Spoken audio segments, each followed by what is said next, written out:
Hello there, Happy New Year and welcome.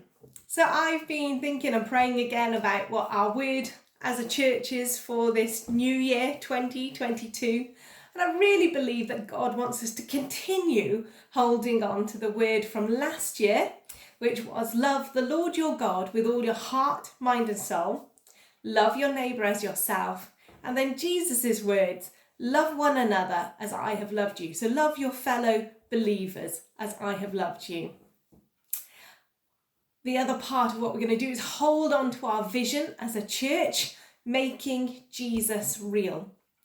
What do we mean by making Jesus real? We want to help people understand how Jesus is relevant to every single part of their lives.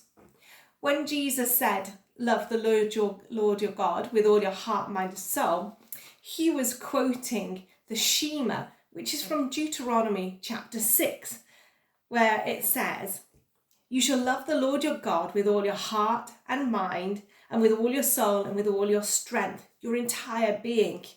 These words which I am commanding you today shall be written on your heart and your mind.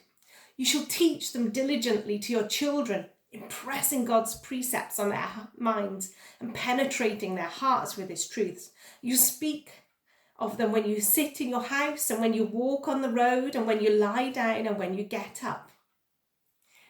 And I really want to help people understand this year, and I believe that God wants us as a church to help people understand this year, that making Jesus real is about this idea of telling our children, both our physical children, our spiritual children, God's truths, whatever they're doing, when they're sitting in their houses, when they're walking the road, lying down, when they get up.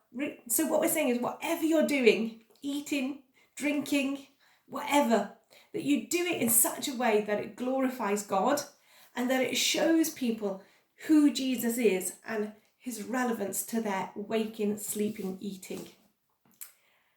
And the other thing we're going to be doing as we start this new year is looking at the book of Mark. Now, a couple of really interesting things to know about the book of Mark is that Mark's mother Mary had a really large house that was used as a meeting place for believers in Jerusalem. Barnabas was Mark's cousin. We discover that from Colossians 4 verse 10. It may well be that Peter led Mark to Christ. Peter calls Mark my son in 1 Peter 5 verse 13.